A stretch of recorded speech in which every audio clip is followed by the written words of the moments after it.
Well,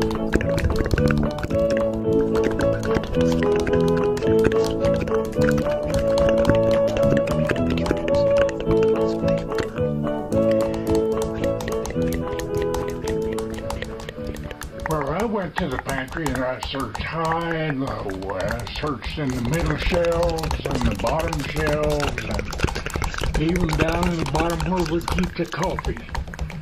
And not one single can of Bush's baked beans could I find. And here I wanted to have barbecued pork and baked beans for dinner tonight.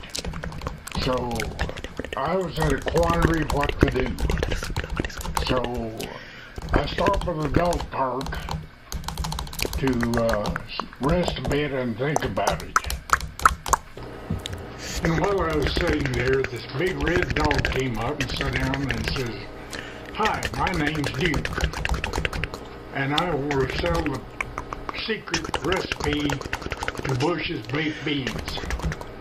Says my boss treats me bad and doesn't feed me real well or anything else, so I want to sell his recipe for the baked beans."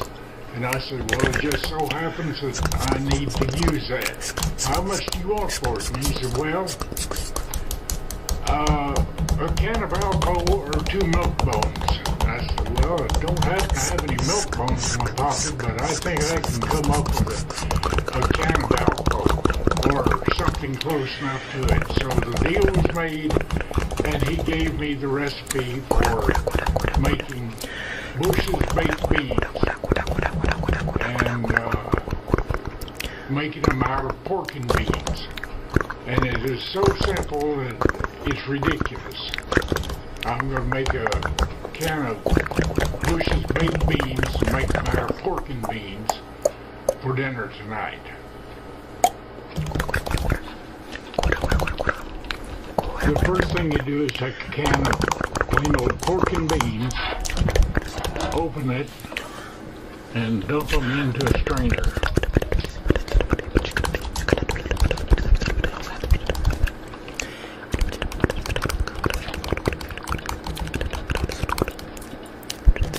That's empty. And then turn on the cold water.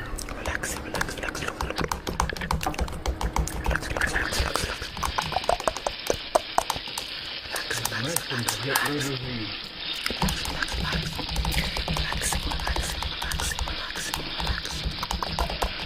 the original pork and beans too.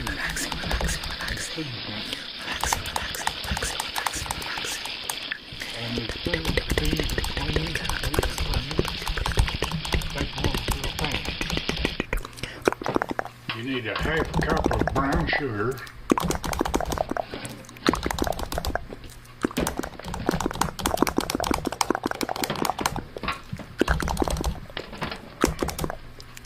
a half cup of tomato ketchup,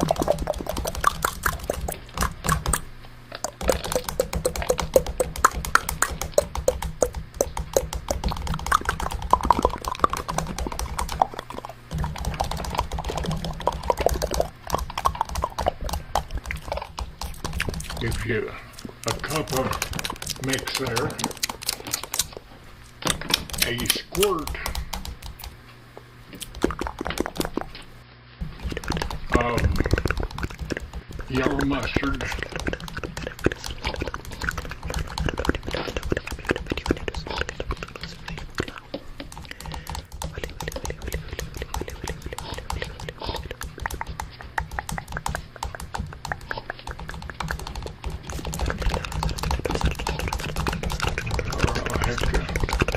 use a little centrifugal force to get it down to the spout.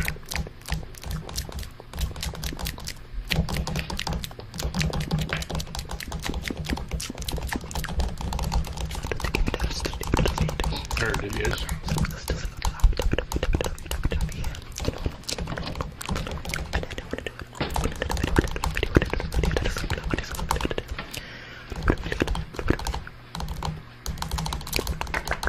And a good squirt of your favorite barbecue sauce.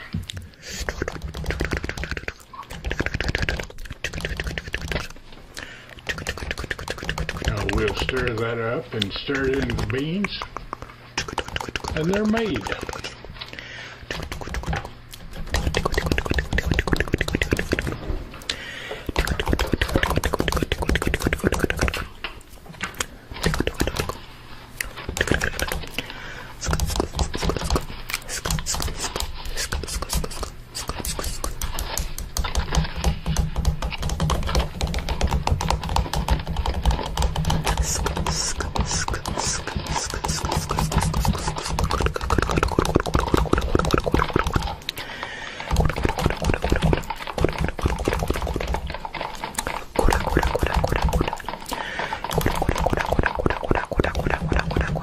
Of course, you want a taste of it.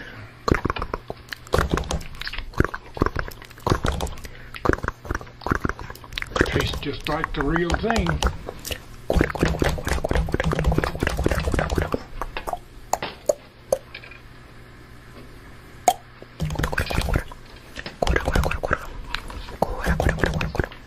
Pour over the beans.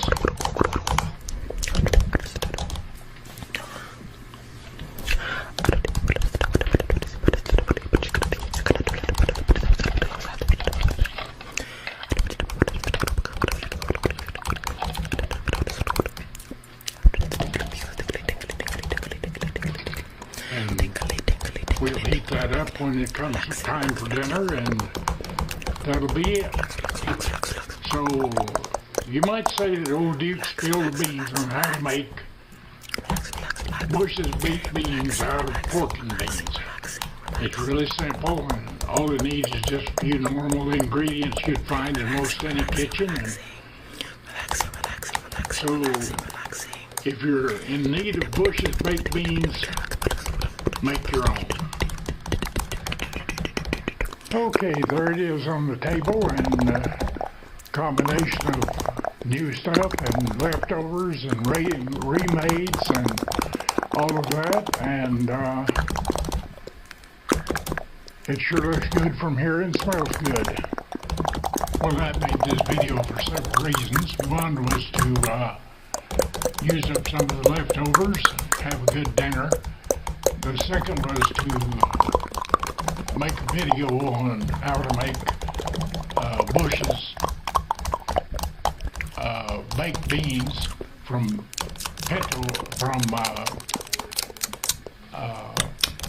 pork and beans. And the third one was to show off my reproduction of the uniform that I wore 72 years ago when I was in the military, and this was my work uniform. And this is even the original hat that I had at that time. It's the only thing I have left from the original uniform. I found this on eBay and bought the jacket and put the stripes on and whatnot that I had at the time. But I want to take a taste of this.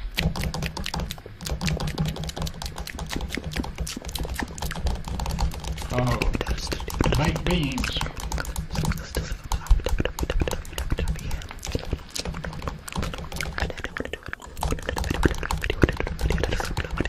Well, that was good.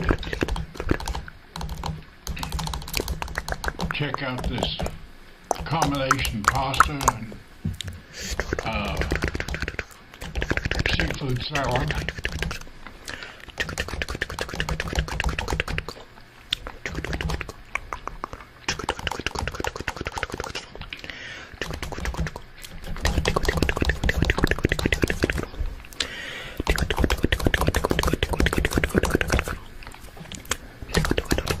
And finally is this barbecued pork chop that I made in the crock pot. Had a little bit left. And it is good too.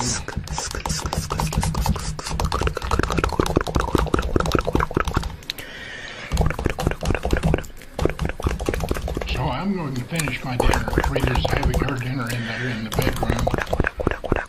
She can't sit up that long at the table, so she has a tray and gets set up in the bed and eat in there. And Ethel's in there helping her. And she helped me get ready for this, and she comes in every day to help Frida with breakfast and again with dinner. She's most helpful, and not only that, but a good friend. So, I'm going to end this at this time by saying, God bless America, God bless Texas, and you folks have a great day. And if you don't like the way things are going on, stop voting Democrat. That's all I can say. I know I'm going to get static over that, but that is the sad truth.